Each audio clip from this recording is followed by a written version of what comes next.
Paschimbanga primary TET 2023 সালের সকল পরীক্ষার্থীকে আজকের এই ভিডিওতে জানাই সুস্বাগতম। আমরা মূলত পরিবেশ বিজ্ঞানের 2023 সালের সিলেবাস ভিত্তিক প্রতিটি টপিক ধরে ধরে যে আলোচনা করছি, সেই আলোচনার আজকের এটি মূলত 13তম পর্ব।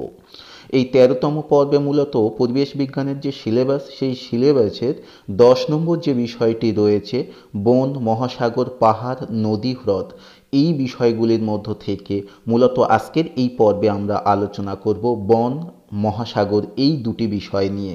এই দুটি বিষয় নিয়ে বিস্তারিত তথ্য মূলত এই পর্বে জেনে নেব। চলো তাহলে শুরু করা যাক আজকের আলোচনা। বনভূমি প্রসঙ্গে প্রথম যে বিষয়টি মাথায় আসে বা ধারণা নিতে হয় তা হলো বনভূমি কাকে বলে। পৃথিবীর যেসব স্থানে বৃক্ষের সমারোহ লক্ষ্য করা যায় তাকে বনভূমি বা অরণ্য বলে। অন্যভাবে বলা যায়, পৃথিবীর মৃত্তিকার উপরিভাগে স্বাভাবিকভাবে বিভিন্ন আকৃতির যে উদ্ভিদ জন্মায় তাকে বনভূমি বলে। বনভূমির শ্রেণীবিভাগ বায়ুপ্রবাহ, বৃষ্টিপাত তথা জলবায়ু এবং ভূপ্রকৃতির তারতম্যের উপর ভিত্তি করে পৃথিবীর বনভূমি বা অরণ্যকে আমরা দুটি ভাগে ভাগ করতে পারি। একটি হলো ক্রান্তীয় বনভূমি, অন্যটি হলো নাতিশীতোষ্ণ বনভূমি।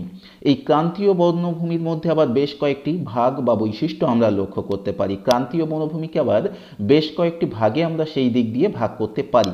যেমন ক্রান্তীয় চিরহরিত অরণ্য। এই ক্রান্তীয় চিরহরিত অরণ্য নিরক্ষীয় চিরহরিত বনভূমি মূলত এই ক্রান্তীয় চিরহরিত বনভূমির মধ্যে পড়ে। যেসব অঞ্চলে প্রায় সারা বছর বা বছরের অধিকাংশ সময় বৃষ্টিপাত হয় এবং বার্ষিক বৃষ্টিপাতের পরিমাণ 200 সেন্টিমিটারের বেশি, সেই সব অঞ্চলে চিরহরিত বা চিরসবুজ অরণ্য সৃষ্টি হয়। এই চিরহরিত বা চিরসবুজ অরণ্য পূর্ব হিমালয়ের তরাই অঞ্চল, অসমের পার্বত্য অঞ্চল, পশ্চিমঘাট পর্বতের পশ্চিম ঢাল, আন্দামান নিকোবর দ্বীপপুঞ্জ প্রভৃতি অঞ্চলে দেখা যায়।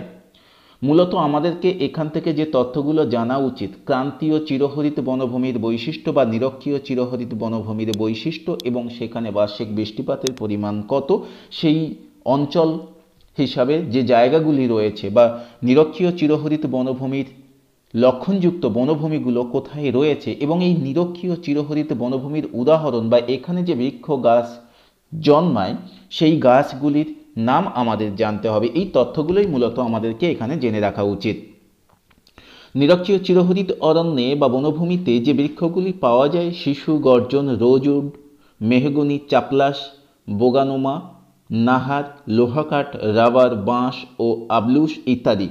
নিরক্ষীয় চিরহরিত অরণ্যের কিছু বৈশিষ্ট্য রয়েছে, এই বৈশিষ্ট্যগুলোও মনে রাখা উচিত। বনভূমিতে অসংখ্য প্রজাতির গাছ দেখা যায়। এত বেশি সংখ্যক প্রজাতির গাছ অন্য কোনো বনাঞ্চলে দেখা যায় না। সমস্ত উদ্ভিদ খুব দ্রুত জন্মায় ও দ্রুত বাড়ে। খুব অল্প দিনের মধ্যেই গাছগুলি 2-1 মিটার বেড়ে যায়। বনভূমির অত্যধিক ঘন ও জঙ্গলে পরিপূর্ণ। বনভূমি এত ঘন যে সূর্যের আলো মাটিতে পৌঁছতে পারে না। এই অঞ্চলকে চিরগোধূলি অঞ্চল বলা হয়। বনভূমি আর্দ্র ও স্যাঁতস্যাঁতে মাটি খুবই নরম হয়। এই বনের মধ্যে তাই সহজে প্রবেশ করা যায় না। বনভূমির গাছগুলি লম্বায় প্রায় 40 থেকে 50 মিটার কিংবা তারও বেশি হয়। গাছের পাতাগুলি বেশ প্রশস্ত ও লম্বা এবং সারা বছর ধরে সবুজ থাকে।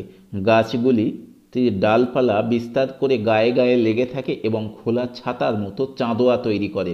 এই যে চাঁদোয়া তৈরি করে, গাছের মধ্যে প্রবেশ করা যায় না, জঙ্গলের মধ্যে প্রবেশ করা যায় না, এই সমস্ত যে তথ্যগুলো এগুলো কিন্তু মনে রাখতে হবে।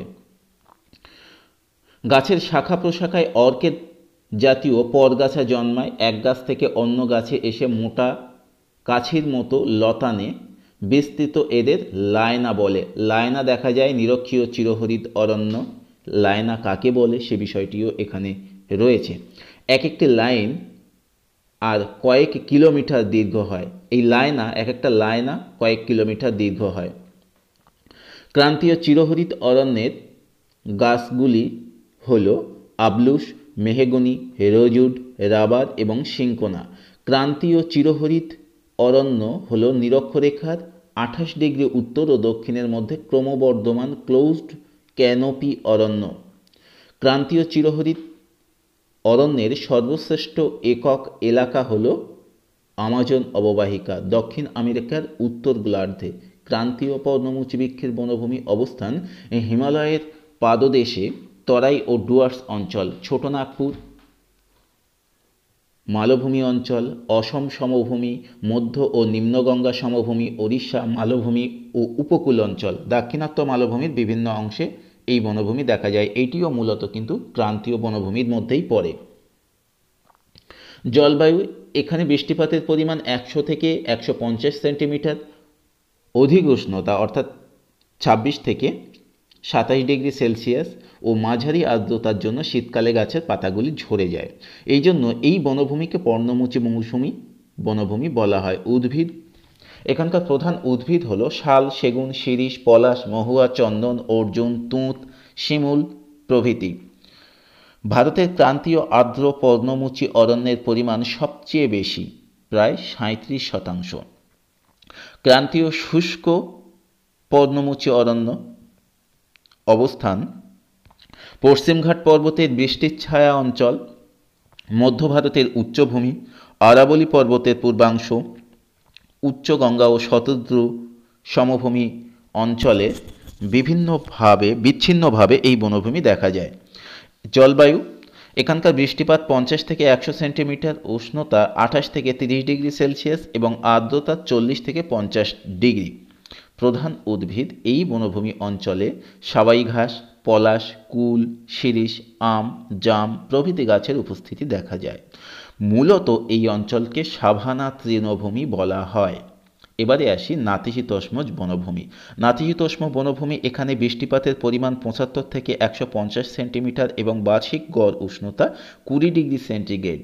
এই সমস্ত অঞ্চলে যে বৈশিষ্ট্য সম্পন্ন বনভূমি সৃষ্টি হয়েছে তাকে নাতিশীতোষ্ণ বনভূমি বলে।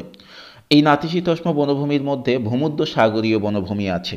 এই ভূমধ্যসাগরীয় বনভূমির বেশ কিছু বৈশিষ্ট্য আমরা দেখে নেব। তার আগে দেখে নেব উষ্ণ নাতিশীত মণ্ডলে 30 থেকে 40 ডিগ্রি উত্তর ও দক্ষিণ অক্ষাংশের মধ্যে ভূমধ্যসাগরীয় জলবায়ু অঞ্চলে ভূমধ্যসাগরীয় বনভূমি অবস্থান করছে। প্রধানত উত্তর আমেরিকার ক্যালিফোর্নিয়া, দক্ষিণ আমেরিকার মধ্য চিলি উপকূল, ইউরোপের ভূমধ্যসাগরের তীরবর্তী স্পেন, ফ্রান্স, যুগোস্লাভিয়া, গ্রিস এবং এশিয়ার সিরিয়া, লেবানন প্রভৃতি দেশের ভূমধ্যসাগরের উপকূলবর্তী অঞ্চলে এই বনভূমি দেখা যায়। বৈশিষ্ট্য: অধিক বৃষ্টিপাতযুক্ত স্থানগুলিতে চিরহরিৎ এবং স্বল্প বৃষ্টিপাতযুক্ত স্থানগুলিতে গুল্ম ও ঝোপঝাড় জাতীয় উদ্ভিদ জন্মায়। জল সংগ্রহের উদ্দেশ্যে এই জাতীয় অরণ্যের উদ্ভিদের মূলগুলি মাটির খুব নিচে প্রবেশ করে। গ্রীষ্মকালে যেমন প্রস্বেদন প্রক্রিয়ায় দেহ থেকে অতিরিক্ত জল বেরিয়ে না যায়, সেজন্য এই জলবায়ুযুক্ত অরণ্যের উদ্ভিদের পাতা পুরু, ডালে রেশমের মতো কেশ এবং পাতায় মোম জাতীয় পদার্থের আস্তরণ থাকে। ভূমধ্যসাগরীয় অরণ্যে ছোট থেকে মাঝারি আকৃতির বৃক্ষগুলি মোটামুটি ব্যবধানে জন্মায়, অর্থাৎ ভূমধ্যসাগরীয় বনভূমি অনেক হালকা ও উন্মুক্ত হয়। শুষ্ক গ্রীষ্মকালে বীজগুলি যাতে শুকিয়ে না যায় তার জন্য ভূমধ্যসাগরীয় অরণ্যের উদ্ভিদের ফলগুলি রসালো। জল সংরক্ষণের জন্য ভূমধ্যসাগরীয় অরণ্যের অধিকাংশ উদ্ভিদের পাতা ও কাণ্ড কাঁটাযুক্ত। প্রধান উদ্ভিদ বা বৃক্ষ ভূমধ্যসাগরীয় অরণ্যে বা পর্বতের প্রতিবাদ ঢালে কর্ক, বীজ, কমলালেবু, জলপাই, ডুমুর, আঙুর, oak, eucalyptus, pine, fir, cedar, cypress ইত্যাদি জন্মায়। নাতিশীতোষ্ণ মিশ্র বনভূমি, উত্তর ও দক্ষিণ গোলার্ধের 30 থেকে 35 ডিগ্রি উত্তর ও দক্ষিণ অক্ষাংশের মধ্যে মধ্য অক্ষাংশীয় নাতিশীতোষ্ণ জলবায়ু অঞ্চলে এই বনভূমির অবস্থান। প্রধানত দক্ষিণ ও পূর্ব চীন, জাপান, নিউজিল্যান্ড, দক্ষিণ আফ্রিকা, দক্ষিণ ব্রাজিল, দক্ষিণ পূর্ব অস্ট্রেলিয়া ইত্যাদি অঞ্চলে এই বনভূমি দেখা যায়। এই বনভূমির বিষয়গুলি মনে রাখার ক্ষেত্রে মূলত বিশ্বের ম্যাপটিকে যদি সামনে রাখা যায় তাহলে কিন্তু এই বিষয়টিকে মনে রাখতে অনেক বেশি সুবিধা হয় বা হবে। ম্যাপে এই বিষয়গুলোকে মনে রাখলে সবথেকে বেশি সুবিধা। বৈশিষ্ট্য: উদ্ভিদগুলি বছরের একটি নির্দিষ্ট ঋতুতে বিশেষত শীতকালে পাতা ঝরিয়ে দেয়। 2. এই অরণ্যে অপেক্ষাকৃত উচ্চ অংশে সরলবর্গীয় বৃক্ষ জন্মায়। বিভিন্ন ধরনের উদ্ভিদ একসাথে জন্মায় বলে একে মিশ্র অরণ্য বলে। এই বনভূমির গাছগুলির পাতা বেশ বড় এবং পাতলা এবং কাণ্ড শক্ত ও বাকল পুরু হয়। এই বনভূমির গাছগুলি একে অপরের থেকে দূরে অবস্থান করে বলে এই বনভূমি গভীর ও ঘন নয়। এই বনভূমিতে একই প্রজাতির উদ্ভিদের পাশাপাশি অবস্থান করতে দেখা যায়। একই প্রজাতির উদ্ভিদ পাশাপাশি অবস্থান করে এই বনভূমিতে। সরলবর্গীয় বৃক্ষের বনভূমি প্রধানত উত্তর গোলার্ধে 50 থেকে 70 ডিগ্রি উত্তর অক্ষাংশের মধ্যবর্তী অংশে উচ্চ অক্ষাংশীয় নাতিশীতোষ্ণ জলবায়ু অঞ্চলে সরলবর্গীয় বনভূমির অবস্থান। দক্ষিণ গোলার্ধে 50 থেকে 70 ডিগ্রি অক্ষাংশের মধ্যে স্থলভাগের তুলনায় জলভাগ বেশি বলে এই বনভূমির পরিমাণ খুব কম দেখা যায়। প্রধানত উত্তর আমেরিকার যুক্তরাষ্ট্র, ইউরোপের Russia, Finland, Sweden, France, Germany এবং এশিয়ার জাপানের উত্তর অংশ, উত্তর চীন, ভারতের হিমালয় পার্বত্য অঞ্চলে এই বনভূমি দেখা যায়। বৈশিষ্ট্য: সরলবর্গীয় অঞ্চলে বছরে প্রায় 8 থেকে 9 মাস তুষারপাত হয় বলে গাছের উপর যাতে তুষার জমতে না পারে সেজন্য গাছগুলি নিচের দিকে প্রশস্ত ও উপরের দিকে সরু, অনেকটা মন্দিরের চূড়ার মতো হয়। এদের পাতাগুলি ক্ষুদ্রাকৃতি হয়। গাছগুলিতে ডালপালা খুব কম থাকে এবং গাছের কাণ্ডগুলি সোজা উপরের দিকে উঠে যায়। দীর্ঘস্থায়ী শীতকালে জমাট বাঁধা বরফের স্তূপ থেকে গাছগুলি সহজে জল সংগ্রহ করতে পারে না, তাই অতি কষ্টে সংগৃহীত জলের বাষ্পমোচন রোধ করার জন্য এখানকার গাছগুলোর পাতা ছোট, সরু ও পুরু হয়। সরলবর্গীয় অরণ্যে একই জাতির বা প্রজাতির বৃক্ষদের পরপর মাইল জুড়ে পাশাপাশি অবস্থান করতে দেখা যায়।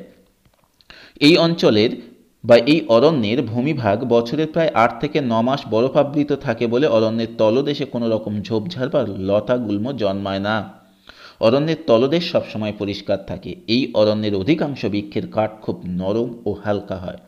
সরলবর্গীয় অরণ্যের গাছগুলি নিরক্ষীয় চিরহরিৎ অরণ্যের গাছগুলির তুলনায় ফাঁকা ফাঁকা অবস্থান করে। এক কথায় এই বনভূমি মাঝারি ধরনের ঘন হয়।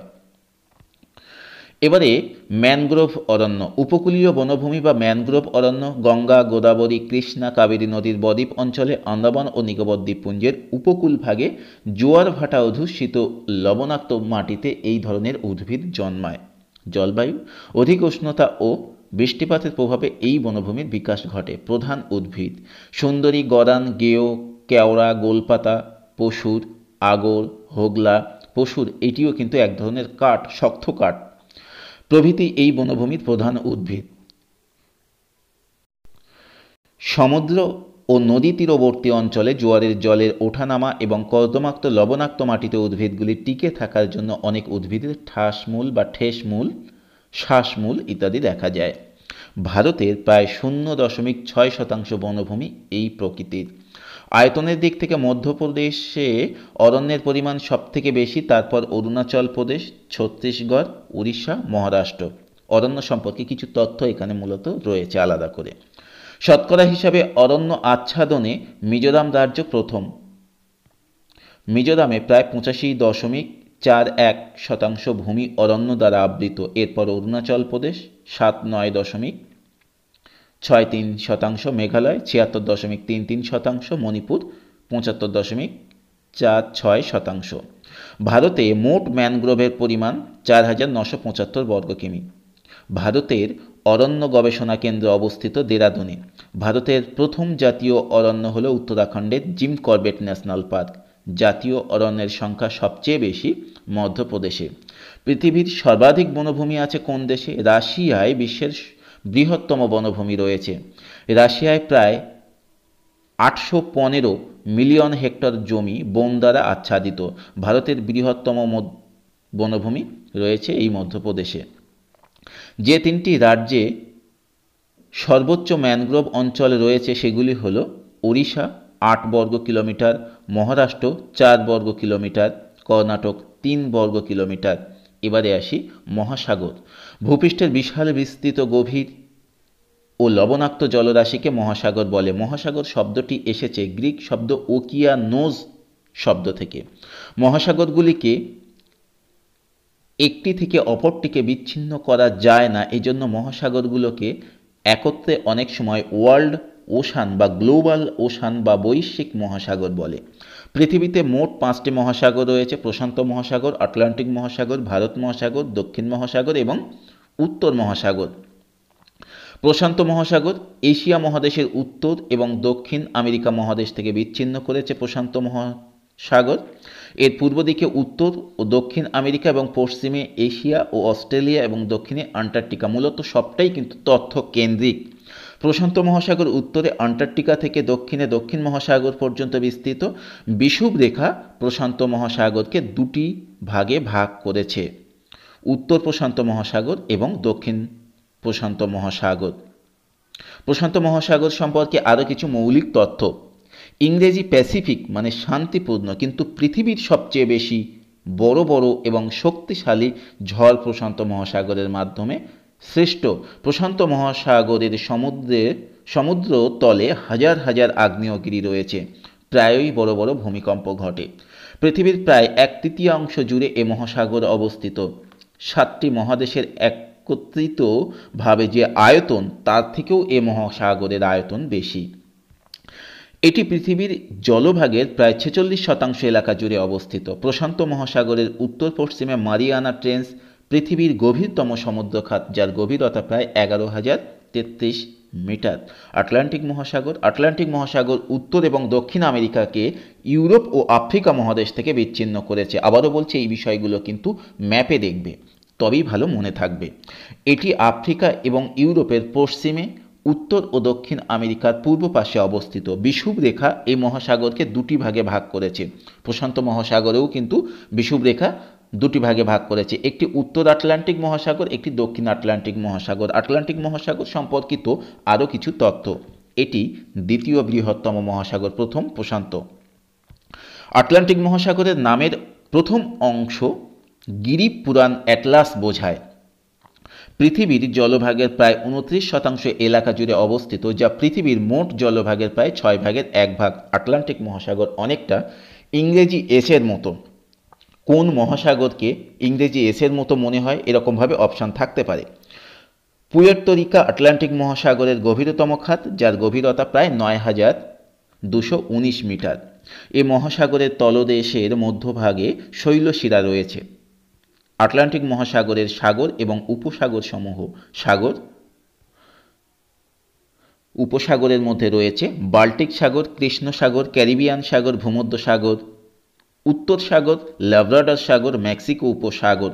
আটলান্টিক মহাসাগরীয় দ্বীপপুঞ্জ সমূহ: Iceland, Falkland, Georgia, Saint Helens, Bermuda, প্রবাল দ্বীপপুঞ্জ, ত্রিনিদাদ ও Tobago, Cuba, Bahama, Jamaica, Haiti, Cape Verde, Puerto Rico, Madeira, আগ্নেয়গিরি দ্বারা গঠিত দ্বীপ এটি ম্যাডিরা ইত্যাদি।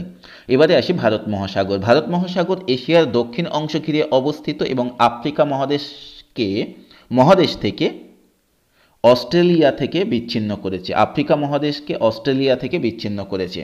ভারত মহাসাগর আয়তনে মহাসাগরগুলোর মধ্যে তৃতীয়। ভারত মহাসাগর পৃথিবীর জলভাগের প্রায় 20% এলাকা জুড়ে অবস্থিত।